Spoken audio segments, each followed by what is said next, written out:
right, here's your first alert forecast, and we're talking about a warming trend. I think everyone's going to be happy to see that the temperatures are actually going to get warmer instead of cooler. Now, as we move into the next couple of days and into the upcoming weekend, the numbers will continue to increase, and so that means we're going to be feeling some almost spring-like temperatures out there with that mild air shifting in from the south to the north. Now, high pressure that's in place for us right now, it's just been drying us out. Is one of the reasons that we've been keeping the extremely dry air in place. Well, it shifts over to the east, and that opens the door to winds to come in from the south and southwest. And as it does that, it brings in temperatures that will be much warmer. We're going to be tracking highs in the 80s. Let me show you how your warming trend plays out. We do start to uptick to about 80 degrees by Thursday, and we stay there and get warmer by Friday at 81, 83 for you on Saturday, Sunday, and Monday. We're tracking a high of 84. So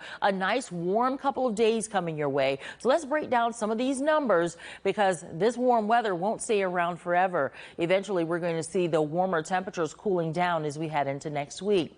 But Saturday, we're expecting a high of 83. That's my forecast. The record for Saturday is 90. Just in case you're wondering if we'll break any records, come Sunday, my forecast is 84, but the record is 86 set back in 2020. So we're going to get pretty close on Sunday. We may not break it because, of course, we would have to hit 86 at the Columbia Metropolitan Airport in order for us to break or replace this number. So for now, I think the record is going to be safe. Some of those outlying areas may certainly get to 86 degrees. Those areas like maybe Orangeburg or down towards Manning, who oftentimes take on a warmer temperature.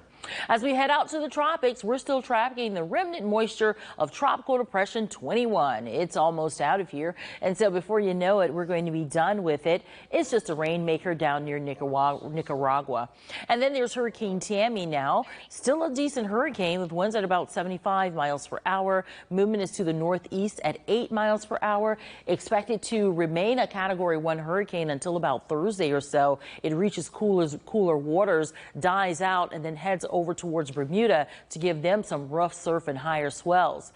That remnant area that was 21 has now died out, but it is producing some rain near Honduras and Nicaragua. As for that first alert 10-day forecast, we've already talked about most of this, but let's talk about what happens when all this warm air gets out of here. Once we approach Halloween, we're going to see the clouds around in 75 degrees. That's going to knock our daytime high temperatures back to the 60s next Wednesday and Thursday.